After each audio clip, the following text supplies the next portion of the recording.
Look at this, electric heating. That's interesting, isn't it? And look at this, a boiler, gas boiler.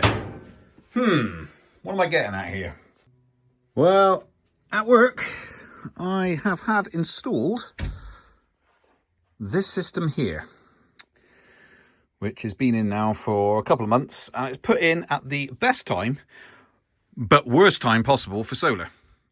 And so this is a 3-phase warehouse. So we've got on here a 25 kilowatt inverter. So you can push out 25, which is our export rate. Actually, we can push out to the grid, which is not yet signed off. So we're not getting paid for any export. Along with 11.5, 11.5, 11.5 kilowatt hours of battery. So 30-ish usable kilowatt hours of battery. All which can be charged up rapidly when the sun is out. So we're trying to run the entire warehouse off of this layout. So I've taken the same manufacturer, Foxess, that I've got at home, that you've seen the video on, be linked below, and then got it all installed into the warehouse. Outside, we have a Zappy, which with this Zappy, what we actually have is when the solar is just exporting, you can go onto eco and grab the solar, but on the fast mode it doesn't drain from the battery, it will pull from the grid. So almost the ideal setup, but this is essentially you could do 22 kilowatt with this. Obviously this one won't take that, but there we go. And so we've got that as well. So the aim with this really is to get off that gas. And sadly, even though we got stonking system, so we got a huge solar array above, and we've got all these batteries as well in here. We have had basically since install many weeks of rain and cloudy skies, and it's not quite enough to maintain the 3 electric heaters for all of us here whilst we're working away. If you start with 100%, you can almost last through the day, kind of. But if you have a couple of days of bad weather in a row, it doesn't do it. Today has been beautiful. We've managed to run the heating and also charge the batteries to 100% and also export to the electric car at the same time. So when the weather is good, common knowledge now, is when the weather's good, solar is spot on. And for the size of array and stuff that we have, this thing is going to be in the longer days. So this is what we're filming now, almost the 1st of January. So we're on 31st of December 2025. We've been in the worst possible months of the installation in terms of yield.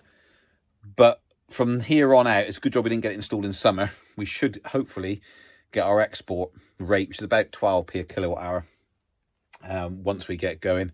This is just going to be chucking out power. The sun is so low in the sky, so 21st is the lowest point and the shortest day.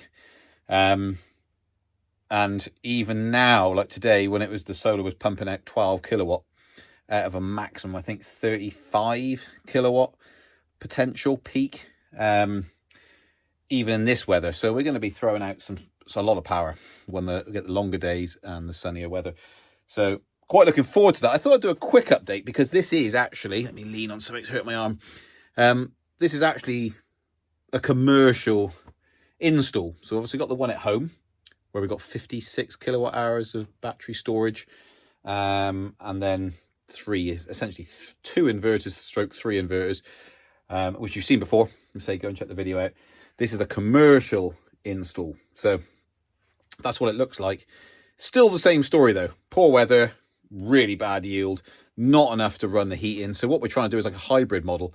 We'll run the power down until it gets to nothing, turn the gas on. So we don't want to be drawing from grid to heat. But one thing noticeable with the gas on, there's radiators absolutely everywhere in here. It's just on, basically, as soon as you turn it on, it takes all day to heat up the place. Whereas electric heating is just direct, isn't it? So you put a heater by where you're sat in your office or whatever, in the packing room, you just put the heater on, instant heat, turn it off, it just stops.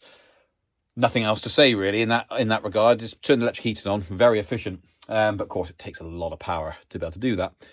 And of course, in summer, we won't need electric heating, so it's almost all just going to be exported out. But as the days get longer and nice weather, in cold weather like today, it's been -1 most of the day, but sunny all day, the heater needed to be on. And so we had electric heating all day, charged the batteries up and charged the car.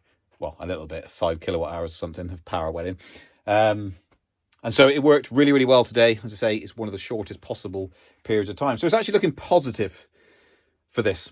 So yeah, I thought I'd just do a quick update and let you know what I've been up to in the EV stroke solar side of things. I'll try and do an update on the house one in a separate video, but that's a little update. And I'll just wish you a happy new year, because tomorrow is the 1st of January 2026. Hope you had a good Christmas. And any questions, comments, etc., let me know, and I'll try and answer them. I'll catch you guys on the next one, maybe in a year's time. Now, it won't be that long. Hopefully not, anyway. See you later. Bye.